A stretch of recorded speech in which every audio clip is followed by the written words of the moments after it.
الحمد لله وكفى وسلام على عباده الذين اصطفى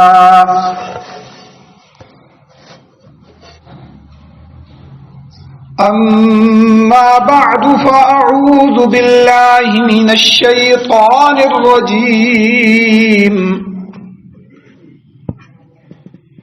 بسم الله الرحمن الرحيم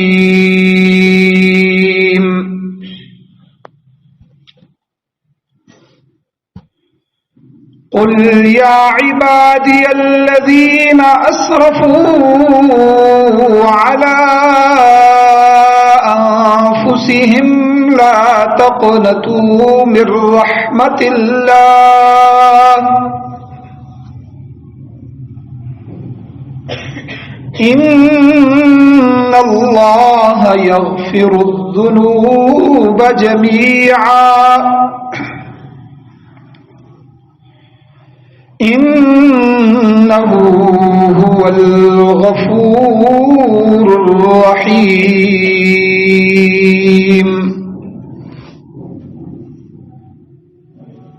وأنيبوا إلى ربكم وأسلموا له من قبل أن يأتيكم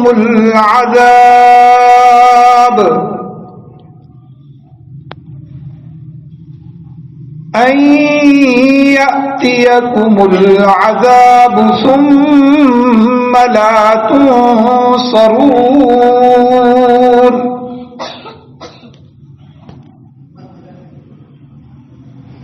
واتبعوا أحسن ما أنزل إليكم من ربكم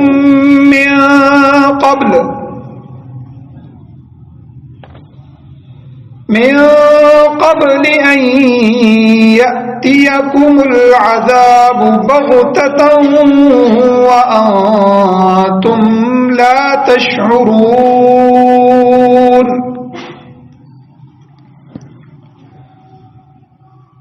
أن تقول نفس يا حسرة على ما فرطت في جنب الله وإن كنت لمن الساخرين أو تقول لو أن الله هداني لكنت من المتقين صدق الله العظيم وصدق رسوله النبي الأمي الكريم.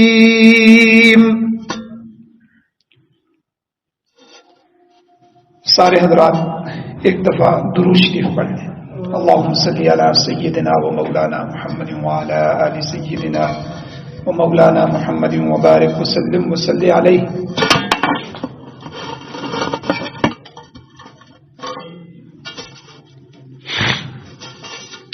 میرے واجب الاحترام، میرے بزرگوں، دوستوں، نوجوان ساتھیوں،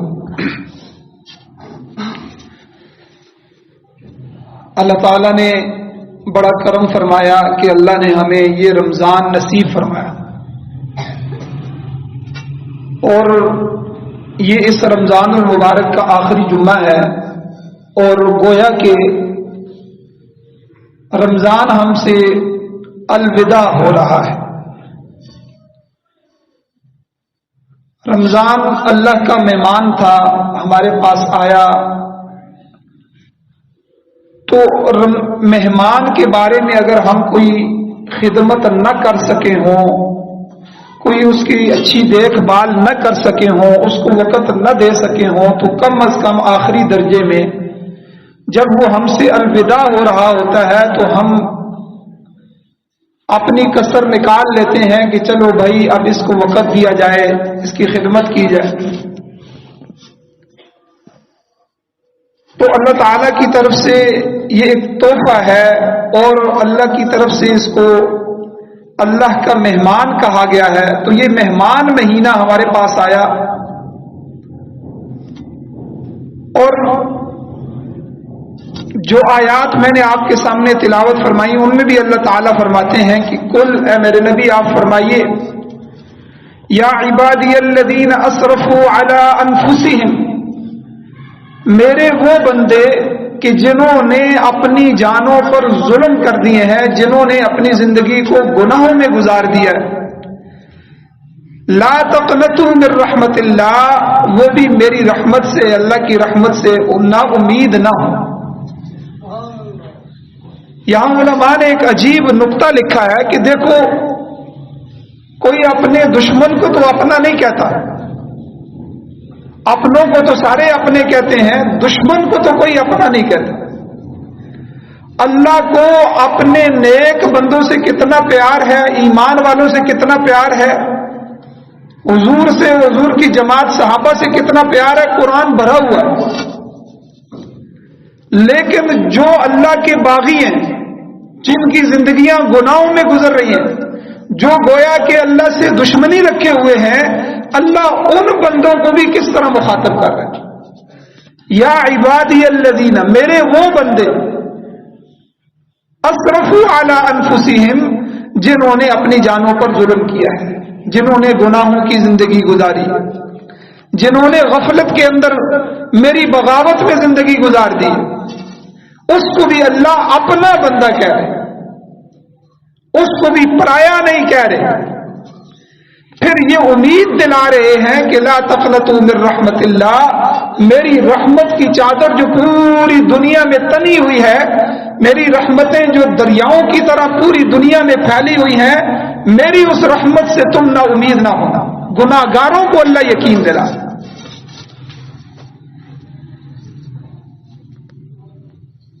اور گناہگار نے آنا ہی اللہ کے در پہ ہے، اس کے علاوہ اس کے لیے داری کوئی نہیں ہے۔ اب اللہ بھی اسے دشمن سمجھ کے، غیر سمجھ کے اپنا در بند کر دیتے، جس طرح ہم اپنے دشمنوں کے لیے اپنا در، اپنا گھر، اپنا ٹھکانہ، اپنا رستہ بند کر دیتے ہیں، تو پھر اس کے لیے تو رستہ ہی کوئی نہیں تھا۔ تو میں گزشتہ جمعے بھی بیان کر رہا تھا کہ اللہ تعالیٰ نے یہ جو رمضان کا مہینہ ہمیں عطا فرمایا ہے، یہ بڑا بخشش کا مہینہ ہے، شہر الغفران اس کو کہا گیا ہے، مغفرت کا مہینہ، اور اللہ تعالیٰ نے اس میں ہماری مغفرت کے لیے بے شمار بہانے بنا دیے۔ جیسے کوئی مغفرت نہیں بھی کروانا چاہتا تو اللہ تعالیٰ نے بہانہ رکھ دیا ہے کہ چلو یہ اس راستے سے گزر جائے تو میں مغفرت کر دوں گا، اب اس نے گزرنا تو ہے اس راستے سے، یہ کر لے تو میں اس کی مغفرت کر لوں۔ تو 12 بہانے میں نے کہا تھا کہ اللہ نے بخشش کے اس مہینے میں رکھے ہیں، جن میں سے 2 بہانے جو ہیں گزشتہ جمعہ بیان ہو چکے تھے۔ پہلا بہانہ یہ ہے کہ رمضان المبارک جب شروع ہوتا ہے تو اس کے شروع ہونے والی رات میں ہی اللہ تعالیٰ اپنے سب سے پکڑ والے فرشتے، سب سے مضبوط فرشتے جبرائیل علیہ السلام کو فرشتوں کی ایک فوج دے کے بھیجتے ہیں کہ جاؤ کہ میرے نبی کے امتیوں کا سب سے بڑا دشمن جو شیطان ہے، اس کو اور اس کے چیلے چاٹوں کو سب کو قید کر کے لا۔ آپ ذرا تصور کریں، تھوڑا سا تصور کریں کہ میں وہی ہوں جو رمضان سے پہلے تھا، اب میری کیا حالت تھی شیطان کی وجہ سے، نہ وہ مجھے نماز کی طرف آنے دے رہا تھا، نہ وہ مجھے فجر میں جاگنے دے رہا تھا، نہ وہ مجھے جو ہے قرآن کی تلاوت کرنے دے رہا تھا، نہ پچھلے 11 مہینے مجھ سے میری زبان سے کوئی اللہ اللہ نکلا۔ لیکن اچانک رمضان میں کیسی تبدیلی آ گئی، پتہ چلا کہ جو ایک محنت کے پیچھے شیطان کی، وہ شیطان قید کر دیے گئے، یکدم تبدیلی آ گئی، مسجدیں بھر گئی، لوگوں کے اندر ایمان کی جھلک سامنے نظر آنے لگی۔ تو سب سے پہلا کام، پہلا بہانہ اللہ نے مغفرت کا یہ کر دیا، اس نے مغفرت کرنی تھی تو شیطان کو، دشمن کو بند کر دیا، اگر اس نے مغفرت ہی نہ کرنی ہوتی تو وہ شیطان کو کیوں بند کرتا؟ اور دوسرا بہانہ میں نے گزشتہ جمعے ذکر کر دیا تھا کہ اللہ رب العزت نے اعمال کا اجر اور اعمال کا ریٹ بڑھا دیا، کہ پہلے عام دستور جو قرآن مجید میں ذکر کیا گیا ہے وہ یہی ہے کہ من جاء بالحسنۃ فلہ عشر امثالها، کہ جو ایک نیکی کرے گا اللہ کہتے ہیں میں اسے 10 بدلے میں دوں گا، 10 نیکیوں کا اجر لکھوں گا۔ اب یہ اجر بڑھا دیا اللہ نے عام رمضان کے علاوہ، لیکن رمضان میں اللہ نے کتنا اجر بڑھا دیا کہ فرض جو ہے اس کا درجہ اللہ کے ہاں بہت زیادہ ہوتا ہے، اللہ تعالیٰ نے نفل کو فرض کے درجے میں رکھ دیا، کہ جو آدمی 2 رکعت نماز نفل پڑھے گا اللہ تعالیٰ اسے فرضوں کا ثواب عطا فرمائیں گے، اور جو فرض پڑھے گا اللہ نے اس کا ریٹ، اس کا اجر کتنا بڑھا دیا، اللہ کہتے ہیں جو ایک فرض ادا کرے گا میں اسے 70 فرضوں کا ثواب عطا کروں۔ آپ دیکھیں کہ پچھلے مہینے بھی تو گزرے ہیں، ایک نیکی کا 10 مل رہا تھا اور اس میں اللہ تعالیٰ نے اتنا اجر بڑھا دیا۔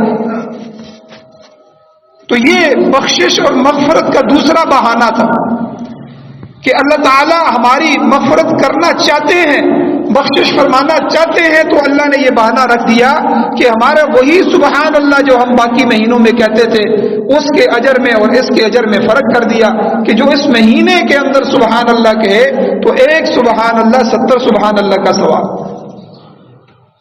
اب ہم پورے رمضان کے علاوہ پورے سال میں ایک قرآن ختم کرتے تھے یا 2 قرآن ختم کرتے تھے تو ان کا اجر بھی اسی طرح تھا، لیکن رمضان میں بندہ ایک قرآن ختم کرتا ہے تو 70 قرآنوں کا ثواب دیتا۔ اور کئی لوگ خوش قسمت ہیں، میں پوچھتا رہتا ہوں، بتاتے ہیں کسی نے کہا میرے 4 قرآن ختم ہو گئے ہیں، 5 قرآن مجید ختم ہو گئے ہیں، تو کتنا اجر ہم نے سمیٹ لیا۔ تو یہ دوسرا بہانہ اللہ نے رکھ دیا۔ اور تیسرا بہانہ کیا ہے کہ بوقت افطاری، افطار کے وقت دعا کا قبول ہونا، یعنی میرے بندو جب تم روزہ رکھو گے اور اس روزے کی عبادت کو مکمل کرو گے اور اب اس کو افطار کرنے کا وقت آ گیا ہے تو اس وقت میں تمہاری دعا کو قبول کروں گا۔ اب اس کی حقیقت اس طرح سمجھ لیں کہ فرض کریں کسی نے بجلی کا کام کروانا ہے، کسی کے گھر میں جو ہے وہ کوئی بلب خراب ہو گیا یا کوئی پنکھا خراب ہو گیا، اب وہ الیکٹریشین کو بلاتا ہے تو کچھ لوگ وہ ہوتے ہیں جو پہلے سے پیسے طے کر لیتے ہیں کہ بھئی آپ کی مزدوری کتنی ہوگی، طے کر لیتے ہیں کہ کہیں بعد میں یہ زیادہ نہ مانگ لے اور میں زیادہ دے نہیں سکتا۔ لیکن کچھ مالدار یا کچھ ایسے لوگ بھی ہوتے ہیں جو پہلے سے مزدوری طے نہیں کرتے، بھئی کام کرو بعد میں پیسے دے دو۔ اب وہ جتنا مانگتا ہے وہ دے دیتے ہیں، گویا کہ وہ بہانہ ڈھونڈ رہے ہوتے ہیں کہ یہ مزدور مزدوری کرے گا تو میں اس کی خدمت کر لوں گا۔ تو اللہ تعالیٰ نے بھی جو ہمارا خالق ہے، مالک ہے، اس نے بھی پہلے اجر طے نہیں کیا، ہماری مزدوری پہلے نہیں طے کی، بلکہ کہا کہ روزہ مکمل کر لو، اس کے بعد جو تم مانگو گے میں وہ تمہاری دعا قبول کروں۔ اب یہ چھوٹی سی بات نہیں ہے کہ افطار کے وقت دعا قبول ہو جائے، کیونکہ اس کا مطلب یہ ہوا کہ اللہ تعالیٰ نے ہمیں رمضان المبارک کے 30 دنوں میں 30 خالی چیک دے دیے ہیں، 30 بلینک چیک دے دیے ہیں۔ خالی چیک کسی کو دینا یہ مطلب یہ ہوتا ہے کہ بھائی ایک تو یہ ہے کہ آپ مانگو اور وہ میں چیک میں لکھ کے آپ کو دے دوں کہ چلو یار یہ لے لو، ایک یہ ہے کہ میں خالی چیک سائن کر کے آپ کو دے رہا ہوں، آپ کی جتنی ضرورت ہے یا جتنا آپ چاہتے ہیں اس میں لکھ لیں اور آپ نکال لیں۔ اب گویا کہ یہ 30 چیک ہمیں مل گئے اور ہم کتنے غافل ہیں کہ افطاری کے وقت دوسری چیزوں میں مصروف ہوتے ہیں اور دعا کا ہمیں یاد نہیں ہوتا۔ تو گویا کہ ولیوں کے سردار سید الاولین والآخرین رسول اکرم صلی اللہ علیہ وسلم ارشاد فرما رہے ہیں کہ روزہ دار آدمی افطار کے وقت جو دعا مانگتا ہے اللہ تعالیٰ اس کی دعا کو قبول فرماتے ہیں. تو ہمیں پختہ یقین کرنا چاہیے کہ اور رو رو کر خوب اللہ سے گڑ گڑا کے افطاری کے وقت دعاؤں کا اہتمام کرنا چاہیے. اور اسی طرح ایک اور حدیث بھی ہے جس میں حضور علیہ الصلوۃ والسلام نے فرمایا کہ فی کل یوم ولیلۃ دعوۃ مستجابہ، کہ دن اور رات میں اللہ تعالیٰ ایک دعا کو ضرور قبول فرماتے ہیں. یہ الگ حدیث ہے. یہ افطاری کے وقت کی دعا ایک کنفرم ہے کہ ہم حلال طریقے سے روزہ رکھا، حلال کھایا، حلال پیا اور روزے کے حقوق ادا کیے، روزہ مکمل ہو گیا. اب اللہ سے مانگیں گے تو اللہ ایک دعا روزانہ ضرور قبول کریں گے. اور اس کے علاوہ دوسری حدیث میں حضور نے فرمایا کہ فی کل یوم ولیلہ، دن اور رات میں ایک اور وعدہ ہے اللہ کا کہ دعوت مستجابۃ، ایک دعا اللہ اس کی ضرور قبول فرماتے ہیں. اب یہ بھی ملایا جائے تو گویا کہ پورے مہینے کے 60 چیک ہمیں مل گئے، 60 دعائیں ہماری قبول ہو گئی. لیکن ہماری سب سے بڑی کوتاہی یہ ہے کہ ہم اللہ سے مانگتے ہی نہیں، ہمیں مانگنے کی عادت ہی نہیں ہے، یا شاید ہم مانگنے کو، دعا کرنے کو ضرورت ہی نہیں سمجھتے. فرض نماز پڑھ لی، بس اب بھاگ رہے ہیں. اچھا عمل کر لیا، اب بھاگ رہے ہیں. صدقہ خیرات کر لیا، اب مانگنے کا وقت آیا تو بھاگ رہے ہیں. عمرہ حج کر لیا، اب مانگنے پہ زور نہیں ہے، دعا کی اہمیت ہی نہیں ہے ہمارے ہم. حالانکہ دعا اصل مغز ہے. الدعاء مخ العبادہ، حضور نے فرمایا کہ ہر عبادت میں ہر عمل آ جاتا ہے، نفل، ذکر، اذکار، تلاوت، صدقہ، خیرات، حج، عمرہ، جو بھی آپ نے اللہ کی عبادت کی ہے، ہر عبادت کا مغز حضور نے فرمایا دعا ہے. اب جب آپ نے عبادت کی ہے، عبادت کرتے ہی اللہ نے آپ کو اپنا قرب دے دیا ہے، اللہ آپ سے راضی ہو گئے. آپ نے اللہ کو خوش کرنے کے لیے، اللہ کی رضا چاہنے کے لیے، اللہ کے ساتھ اپنا قرب اور تعلق جوڑنے کے لیے صدقہ کیا، زکوٰۃ دی، نیک عمل کیا. اب اللہ قریب ہو گئے. اب وقت تھا کہ اس اللہ سے مانگا جاتا اور ہم منہ پھیر کے چلے جاتے. تو کتنی بڑی محرومی ہے. تو یہاں بھی دیکھیں کہ اللہ تعالیٰ نے تیسرا بہانہ کیا رکھ دیا کہ اللہ نے افطار کے وقت اپنے نبی کی زبان سے فرمایا کہ میں ایک دعا کو ضرور قبول فرماتا ہوں.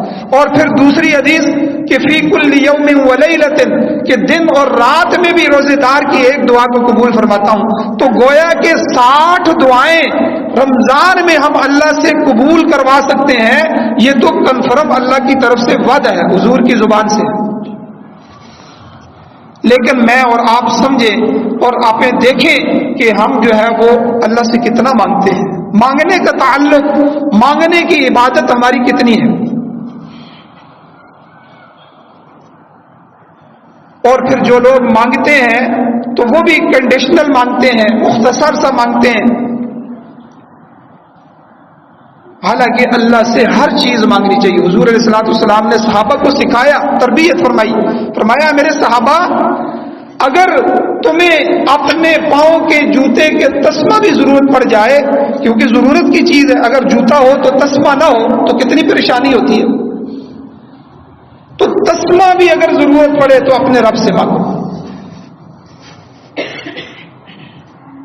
تو اللہ تعالیٰ نے دعا کی قبولیت کا بہانہ رکھ دیا کہ میرا بندہ کسی طرح ہاتھ اٹھائے گا، کچھ مجھ سے مانگے گا، میں نے وعدہ کر دیا میں اس کی دعاؤں کو قبول کروں گا. تو میرے بھائیوں، یہ بھی رمضان میں دینے کا بہانہ ہے، یہ بھی رمضان میں مغفرت اور بخشش کرنے کا ایک بہانہ ہے.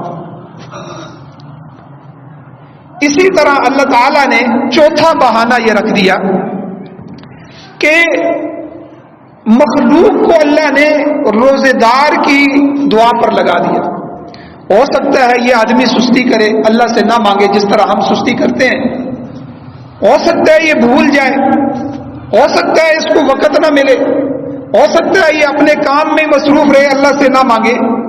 تو اس لیے محرومی سے بچانے کے لیے اور اس کو مغفرت دینے کے لیے حدیث میں آتا ہے نبی علیہ الصلوۃ والسلام نے فرمایا کہ رمضان کے اندر جتنی بھی مخلوق ہوتی ہے، بل ہوتے ہیں نا، بل سوراخ، تو حضور نے فرمایا بلوں میں رہنے والی چونٹیاں اور پانی، یہ اللہ کی دوسری مخلوق ہے، پانی میں رہنے والی مچھلیاں اور ہوا، یہ تیسری مخلوق ہے فضا، ہوا میں اڑنے والے پرندے، ان تینوں کا نام لے کے حضور نے فرمایا کہ بلوں میں چونٹیاں، پانی میں مچھلیاں اور ہوا میں پرندوں کو اللہ پابند کر دیتے ہیں کہ میرے نبی کے روزے داروں کی مغفرت کی مجھ سے دعا مانگو۔ اندازہ لگائیں کتنا عجیب بہانہ اللہ نے رکھ دیا۔ حضور نے فرمایا حدیث میں کہ یہ شاید نہ مانگے، یہ سستی کر دے، تو میں نے تو اس کو بخشنا ہے اس رمضان میں، میں نے اس کی مغفرت کرنی ہے، تو اللہ نے اپنی دوسری مخلوقات کو لگا دیا کہ تاکہ جو ہے یہ مخلوق روزے داروں کے لیے دعا کریں گی، اے اللہ ان روزے داروں کی مغفرت فرما، اے اللہ اپنے ان حکم ماننے والوں کی مغفرت فرما، اے اللہ اپنے ان پیاروں کی مغفرت فرما۔ تو یہ روزے دار تو ہے ہی ہے، خود اپنے لیے نہیں مانگ سکیں گے، تو میں ان مخلوقات کی دعا کو قبول کرتے ہوئے ان کی بخشش کر دوں۔ تو یہ چوتھا بہانہ اللہ تعالیٰ نے رمضان میں رکھ دیا، بخشش کا، مغفرت کا۔ اور پانچواں بہانہ علماء نے لکھا ہے، حضور علیہ الصلوۃ والسلام نے فرمایا، حدیث میں آتا ہے کہ رمضان المبارک کی ہر رات میں اللہ تعالیٰ ایک بڑا فیصلہ فرماتے ہیں۔ حدیث میں ہے کہ حضور نے فرمایا کہ 10 لاکھ جہنمیوں کو رمضان کی رحمت اور برکتوں کی وجہ سے، رمضان کے اس مہینے کے اعزاز کی وجہ سے، جن پر جہنم واجب ہو چکی ہے اور وہ جہنم میں جا چکے ہیں، اللہ تعالیٰ ایسے 10 لاکھ آدمیوں کی جہنم سے برات فرماتے ہیں اور ان کو جہنم سے آزاد کرتے ہیں۔ آپ نے دیکھا ہوگا کہ ملک کے کوئی بڑا دن آ جاتا ہے، 14 اگست آ جاتا ہے، آزادی کا دن ہوتا ہے، تو کچھ قیدی جو ہے اعزازی طور پر چھوڑے جاتے ہیں، وزیر اعظم کی طرف سے ہدایت ہوتی ہے کہ بھائی ہماری آزادی کا دن ہے تو لوگ آزاد کیے جائیں، معافی کا اعلان کیا جائے، خوشیوں کو بانٹا جائے۔ تو رمضان سے بڑا مہینہ کون ہے جس کو شہر الغفران خود حضور نے فرمایا کہ یہ مہینہ ہی مغفرت کا ہے۔ اب اللہ نے یہ بہانہ رکھ دیا کہ چلو ان کی خود مغفرت نہ کروا سکیں، میں ہی فیصلہ کر دیتا ہوں۔ تو حضور نے فرمایا اللہ تعالیٰ رمضان کی ہر رات کو 10 لاکھ جہنمیوں کو جہنم سے بری فرماتے ہیں۔ اور پھر ایک حدیث میں حضور نے فرمایا کہ قبیلہ بنی کلب، یہ ایک قبیلہ تھا، معروف اور مشہور قبیلہ، اور بکریاں پالنے میں یہ بڑا مشہور تھا، اور ہر ایک کے آدمی کے پاس 500 1000 بکریاں ہوتی تھی۔ اور جب اس قبیلے کی بکریاں گھروں سے نکلتی تو کتابوں میں لکھا ہے کہ سامنے جو پہاڑ سے 2 بڑے پہاڑ، اس پہاڑ کے درمیان اور اس کے سامنے جو وادی ہوتی تھی، وہ وادی ان بکریوں سے بھر جاتی تھی۔ تو نبی علیہ الصلوۃ والسلام نے اس قبیلے کا نام لے کے فرمایا کہ رمضان سے پہلے جو شعبان گزرا ہے، اس کی 15ویں رات کو اللہ تعالیٰ اس قبیلے کی بکریوں کے بالوں کے مطابق جہنمیوں کو جہنم سے آزاد کرتے ہیں۔ آپ دیکھیں بکری کے جسم پہ بال کتنے زیادہ ہوتے ہیں، لاکھوں بال ہوتے ہیں، بندہ گن نہیں سکتا۔ پھر وہ بکریاں ہی لاکھوں کی تعداد میں ہوں، پھر ان کے جسم پہ کروڑوں بال ہوں گے۔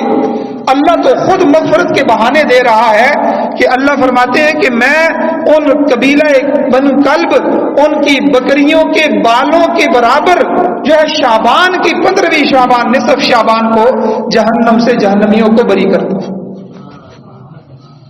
تو آپ دیکھیں کہ اللہ کی طرف سے کتنا اللہ کا دربار کھلا ہوا ہے، اور اللہ تعالیٰ جیسے مغفرت پہ تلے ہوئے ہیں، کہتے ہیں یہ تو بندہ بس تلا ہوا ہے۔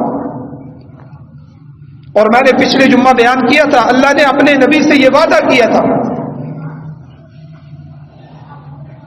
کہ اے میرے محبوب وَلَسَوْفَ يُعْطِيكَ رَبُّكَ فَتَرْضَىٰ، کہ ان قریب تیرا رب تجھے اتنا دے گا کہ تو راضی ہو جائے۔ حضور کو سب سے زیادہ فکر اپنی امت کی تھی. اے اللہ میری امت کا کیا ہوگا. جب حضور کے سامنے ملک الموت آئے, موت کے وقت فرشتہ آیا, تو کتنا رحیم پیغمبر ہے. حضور علیہ السلام کو کوئی فکر نہیں تھی, اپنے قبیلے کی فکر نہیں تھی, اہل بیت کی فکر نہیں تھی, اپنے ازواج کی فکر نہیں تھی, کسی کی نہیں تھی. فرمایا جاؤ اللہ سے پوچھ کے آؤ کہ اللہ میری امت کے ساتھ کیا معاملہ کرے. اور آج امتی حضور کا دشمن بنا ہوا ہے. آج امتی حضور سے ناراض ہے. آج امتی حضور کے مخالف راستے کو اپنائے ہوئے ہے کہ جس پیغمبر کو موت کے وقت بھی یہ فکر ہو. تو پھر فرشتہ گیا تو اللہ نے جواب دیا کہ اے میرے محبوب, میں آپ کی امت کی طرف سے آپ کو میں رنجیدہ نہیں کروں گا, آپ کو غمگین نہیں کروں گا.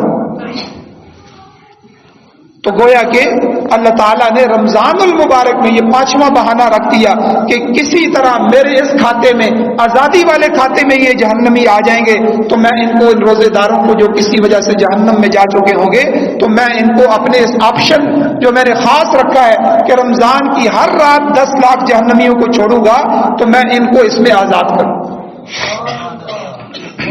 لیکن میرے بھائیوں, اس کریم در کے دروازے کو کوئی کھٹکھٹانے والا ہے؟ خود حدیث میں آتا ہے, حضور علیہ الصلوۃ والسلام نے فرمایا کہ اللہ تعالی رات کے آخری حصے میں آسمان دنیا میں تشریف لاتے ہیں اور فرشتوں سے اعلان کرواتے ہیں, ہے کوئی مجھ سے مانگنے والا کہ میں اس کی حاجتوں کو پورا کروں, ہے کوئی مجھ سے استغفار کرنے والا کہ میں اس کے بخش دوں. تو گویا کہ یہ اعلان کروائے جاتے ہیں. اور کریم رب, کریم کسے کہتے ہیں کہ بندہ آ رہا ہو, ابھی اس نے مانگا نہیں ہے, یہ اس کی کنڈیشن کو سمجھ گیا ہے, اس کے مانگنے سے پہلے ہی اس کو عطا کر دے, اس کو کریم کہتے ہیں. اللہ ہماری ضرورتوں کو دیکھ رہے ہیں اور اللہ ہمارے مانگنے سے پہلے ہی ہمیں دینے کے لیے تیار ہے. تو ہے کوئی اس کریم رب کے در کو, اس کے دروازے کو کھٹکھٹانے والا, کوئی اللہ سے مانگنے والا؟ اور اسی طرح یہ 5واں بہانہ تھا. 6واں بہانہ اللہ نے ہماری مغفرت کا رمضان میں رکھ دیا.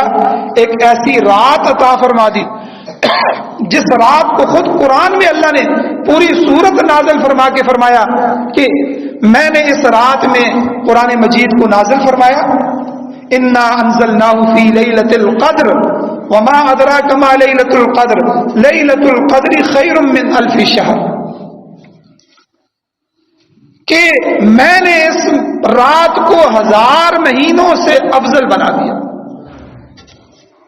اب آپ اندازہ لگائیں, ہم مزدوری کرتے ہیں, 1 مہینے کے بعد ہمیں 20, 25, 30 ہزار روپیہ تنخواہ ملتی ہے, اور اگر مالک کی طرف سے اعلان ہو جائے کہ اس مہینے کی ایک رات ہے جس میں پوری رات تم مزدوری کر لو تو میں تمہیں 1000 مہینوں کی تنخواہ دوں گا, تو سچ بتائیں کہ اس پورے مہینے کی راتیں تو دور کی بات, دن بھی ہم مزدوری کریں گے, راتوں بھی مزدوری کریں گے, ایک لمحے کے لیے بھی نہیں سوئیں گے کہ یار سونا تو دور کی بات ہے.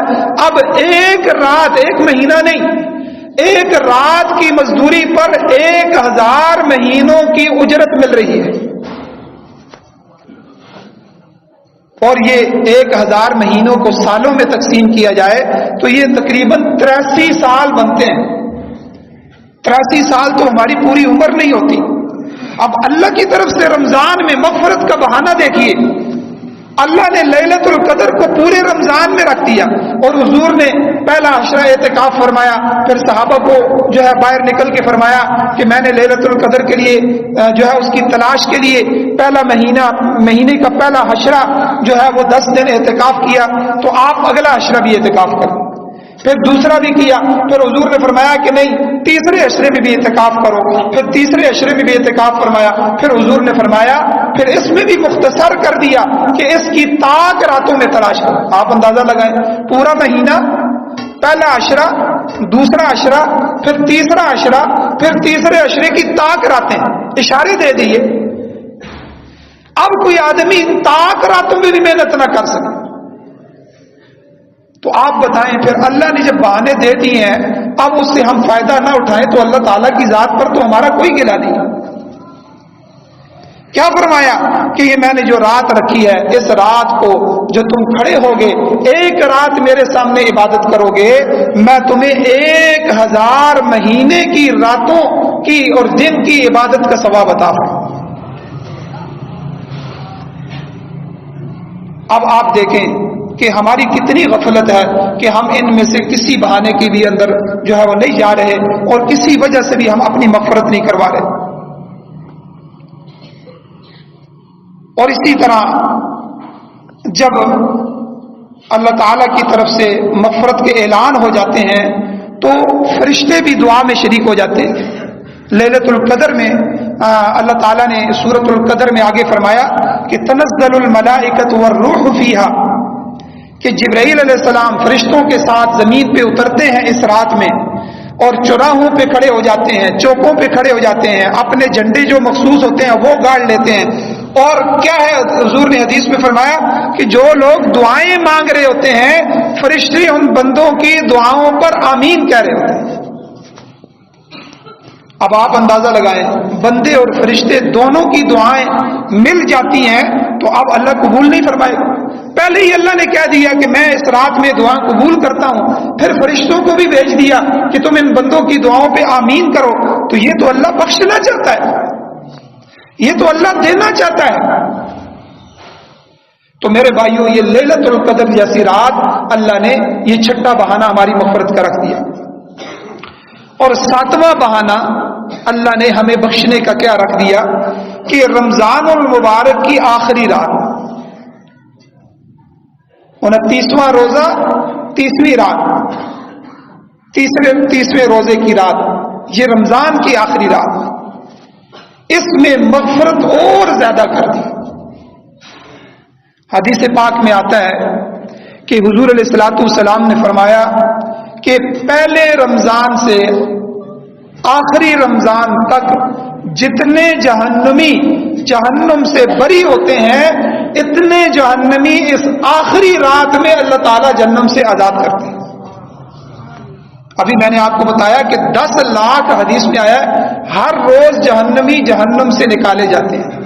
ان میں ہمارے والد بھی ہو سکتے ہیں، ہمارے دادا بھی ہو سکتے ہیں، ہمارے جانے والے عزیز و اقارب بھی ہو سکتے ہیں، جو چلے گئے ہیں ان میں سے کوئی بھی ہو سکتا ہے۔ ہم اللہ سے صرف دعا کرنے والے بن جائیں، اللہ تعالیٰ اس 10 لاکھ کو ایک رات میں اور 30 راتوں میں گویا کہ 3 کروڑ بندہ اس آخری رات میں، ایک تو 3 کروڑ بندہ رمضان پورے میں ہو گیا، ہر رات کا 10 لاکھ آدمی، اور آخری رات بالکل جا رہی ہے تو اللہ تعالیٰ اس میں کتنا بڑا فیصلہ فرماتے ہیں۔ حضور نے فرمایا کہ جتنے پہلے رمضان سے آخری رمضان تک جہنمی جہنم سے آزاد کیے گئے، اللہ تعالیٰ اس آخری رات میں اتنے جہنمیوں کو جہنم سے آزاد کر دیتے ہیں۔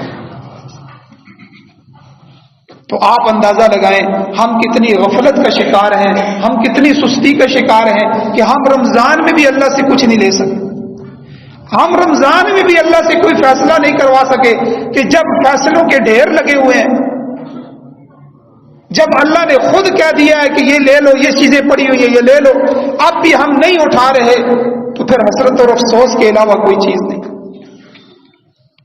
اور اسی طرح 8واں بہانہ اللہ نے کیا رکھ دیا کہ بھائی اچھا ہو سکتا ہے کسی نے رمضان میں بھی احساس نہیں کیا، رمضان کی آخری رات میں بھی اللہ سے نہیں مانگا، احساس نہیں ہوا، تو عید رات آ گئی، چاند رات، اور جو چاند رات کے ساتھ ہم کرتے ہیں وہ ہمیں پتہ ہے، جتنا ضائع کرنا، کیونکہ جو ہی رمضان ختم ہوا اب آگے عید کی رات رمضان کے مہینے سے نکل کے آتی ہے، مغرب کے وقت رمضان ختم ہو جاتا ہے، اب جب اگلی عید آتی ہے وہ اگلے مہینے، رمضان کے بعد شوال کا مہینہ شروع ہو جاتا ہے، رمضان ختم، اعتکاف والے اٹھ جاتے ہیں کیونکہ رمضان ختم ہو گیا، اب وہ رات جو ہوتی ہے وہ اگلے مہینے کی ہوتی ہے، لیکن وہ چونکہ عید کا بھی اللہ اعزاز فرماتے ہیں، عید کا بھی اکرام کرتے ہیں، تو عید کے دن کا جہاں اکرام ہوتا ہے وہاں عید کی رات کا بھی اکرام ہوتا ہے، تو اللہ تعالیٰ عید کی رات کو بھی بخشش کا بہانہ بنا دیتے ہیں۔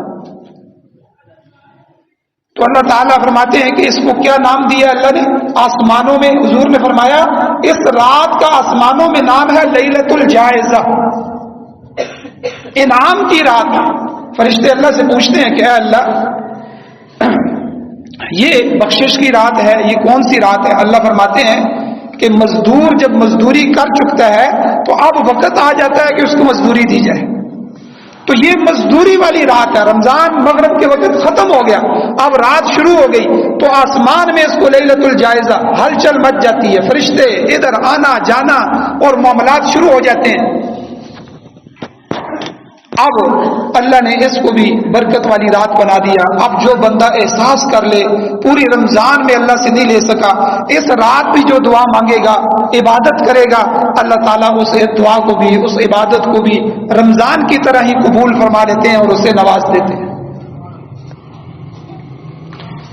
اور نواں بہانہ اللہ تعالیٰ نے کیا رکھا ہے کہ اگر بندہ جو ہے اس رات میں بھی فائدہ نہیں اٹھاتا تو غافل سے غافل بندہ ہے.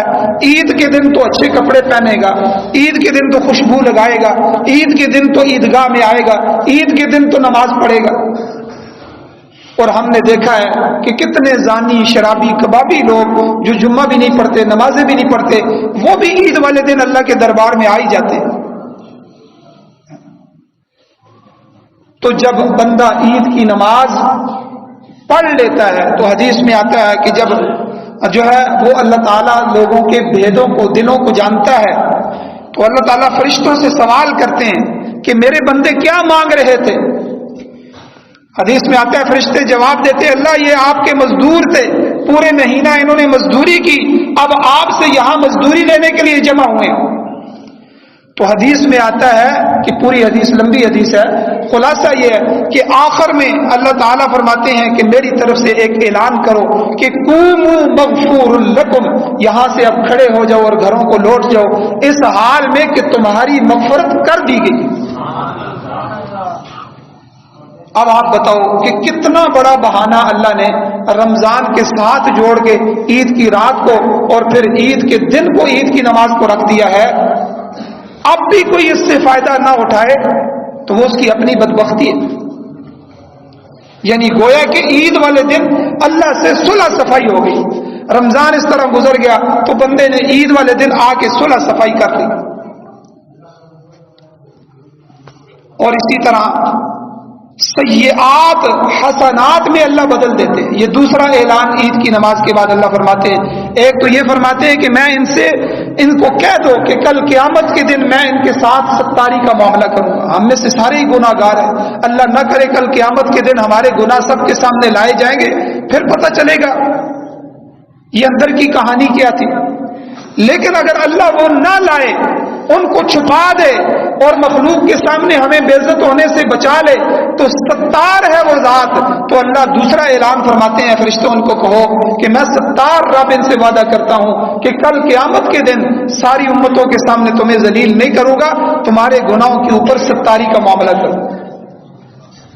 اور ان کی سیئات، ان کے گناہ خالی معاف نہیں کیے بلکہ میں نے ان کو حسنات، نیکیوں سے بدل دیا ہے.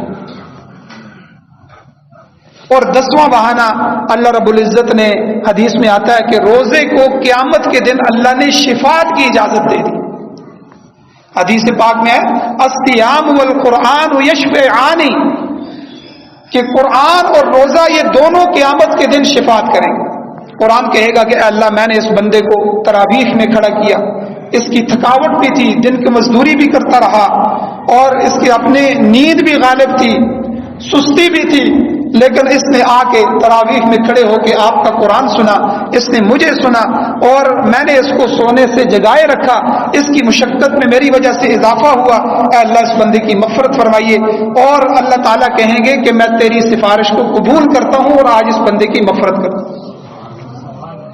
پھر روزہ آ جائے گا، اے اللہ میں نے سارا دن اس کو بھوک میں رکھا، سارا دن اس کو پیاس میں رکھا، سارا دن اس کو شہوات کے قریب نہیں جانے دیا، میری وجہ سے یہ رکا رہا، اس پر پابندی رہی. اے اللہ میں آپ کے دربار میں سفارش کرتا ہوں، اس کی مغفرت فرما. اللہ کہتے ہیں کہ میں روزے کی بھی سفارش کو قبول کروں گا اور اس روزے دار کی مغفرت فرما دوں. تو آپ دیکھیں کہ کتنا بڑا بہانہ اللہ تعالیٰ نے ہمارے لیے رکھ دیا. پھر 11واں بہانہ اللہ تعالیٰ نے یہ رکھا ہے کہ 3 چیزوں پر پچھلے گناہ بخشنے کا وعدہ فرما دیا. 3 چیزیں نبی علیہ السلام نے حدیث میں بیان فرمائی. آپ علماء سے سنتے ہیں کہ من صام رمضان ایمانا و احتسابا غفر اللہ له ما تقدم من ذنبه، کہ جس نے رمضان کا روزہ ایمان اور احتساب کے ساتھ ثواب کی نیت سے رکھا، اللہ اس کے سارے پچھلے گناہ معاف کر دیتے ہیں. پھر دوسرا فرمایا من قام رمضان ایمانا و احتسابا غفر اللہ له ما تقدم من ذنبی، جو رات تراویح میں اللہ کے سامنے قیام کرتا ہے ایمان اور احتساب کے ساتھ، اللہ اس کو بھی اس کے پچھلے گناہوں کی مغفرت کا بہانہ بنا دیتے ہیں. اللہ کہتے ہیں میں اس کے پچھلے گناہ معاف کر دیتا ہوں. تیسرا حدیث میں فرمایا من قام لیلۃ القدر ایمانا و احتسابا، کہ جو لیلۃ القدر میں ایمان اور احتساب کے ساتھ کھڑا ہوا، غفر اللہ له ما تقدم من ذنبی، اللہ اس کے پچھلے گناہ معاف کر دیتے ہیں. دیکھو اللہ نے رمضان کے روزے کو، رات کی تراویح کو، لیلۃ القدر کے قیام کو ہمارے پچھلے سارے گناہوں کی بخشش کا بہانہ بنا. تو یہ 11واں بہانہ ہے جو رمضان میں مغفرت کا ہے. اور اس طرح 12واں بہانہ کہ اللہ رب العزت نے تمام عبادات کا اجر متعین کر دیا کہ نماز پہ اتنا ثواب دینا ہے، جامع مسجد میں نماز پڑھیں گے تو اتنا ثواب ہے، اور بیت اللہ میں نماز پڑھنے والوں کے 1,00,000 نماز کا ثواب ہے، مسجد نبوی میں 50,000 نمازوں کا ثواب ہے، فلاں جگہ اتنا ثواب ہے. لکھ کے دے دیا فرشتوں کو. اب جو جس جگہ کر رہا ہے، جو عمل کر رہا ہے، اس کے ریٹ متعین ہے، لیکن روزے کے ریٹ کو متعین نہیں کیا. اللہ نے فرمایا الصوم لی وانا اجزی بھی، ایک روایت میں وانا اجزا بھی، کہ روزہ میرے لیے ہے، میرا بندہ میرے لیے یہ عبادت کر رہا ہے، میں ہی اس کا بدلہ خود دوں گا، میں کتنا دیتا ہوں. اور دوسری جگہ اللہ نے فرمایا میں بغیر حساب کے دیتا ہوں. اور دوسری روایت میں فرمایا میں خود ہی اس روزے دار کا بدلہ بن جاتا ہوں، میں خود ہی اس کو مل جاتا ہوں. تو یہ 12واں بہانہ ہے.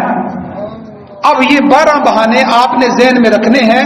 اس کے بعد وہ بد دعا ہے جو بد دعا کی گئی، جس میں انتہا کر دی گئی کہ اب اتنے بہانے بخشش کے ہیں پھر بھی کوئی بخشش نہ کروا سکے، تو حضور علیہ الصلوۃ والسلام کے سامنے جو ہے وہ جبرائیل امین کو بھیجا گیا اور کہا گیا کہ جو میرے پیغمبر کو کہو کہ یہ 3 بد دعائیں ہیں، ان بد دعاؤں پر آمین کہے. ان میں سے میرے بھائیوں ایک بد دعا یہ تھی کہ جو رمضان کا مہینہ پائے پھر بھی اپنی بخشش نہ کروا سکے، اپنے اللہ کو راضی نہ کر سکے، رمضان کے مہینے کی وجہ سے بھی اس کے اندر انقلاب نہ پیدا ہو، تبدیلی پیدا نہ ہو، تو حضور کی زبان سے آمین کہی کروائی گئی کہ وہ آدمی ہلاک اور تباہ و برباد ہو جائے. اب آپ بتائیں، رحیم اللہ ہو، کریم نبی ہو، اللہ کا مقرب اور مقرب فرشتہ ہو جو لے کے آ رہا ہو، اب ان تینوں کی بد دعا ہو، حضور کی آمین ہو، تو کون بچ سکتا ہے؟ انتہائی غافل آدمی ہے جو اس بد دعا کا مستحق بنے گا. تو اس لیے میرے بھائیوں، رمضان کی چند ساعتیں رہ گئی ہیں، چند دن گنے چنے رہ گئے ہیں. اگر کسی طرح کوئی سستی ہو گئی، کوئی غفلت ہو گئی، اللہ تو تیار ہے معاف کرنے کے لیے.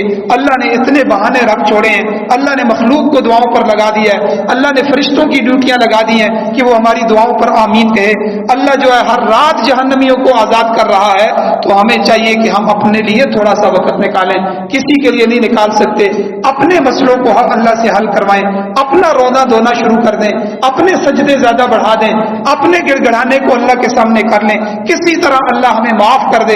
اس لیے سستی نہیں کرنی. اب اللہ کا یہ مہمان رخصت ہو رہا ہے، یہ جمعوں میں سے آخری جمعہ ہے، اس کے بعد رمضان کا جمعہ نہیں ہوگا، لیکن چند دن ہمیں اور رمضان کے مل رہے ہیں، اس سے فائدہ اٹھا لیں. اللہ تعالیٰ سے دعا ہے اللہ ہمیں عمل کی توفیق عطا فرمائے، اللہ ہم سب کی کامل مغفرت فرمائے. وآخر دعوانا الحمدللہ رب العالمین.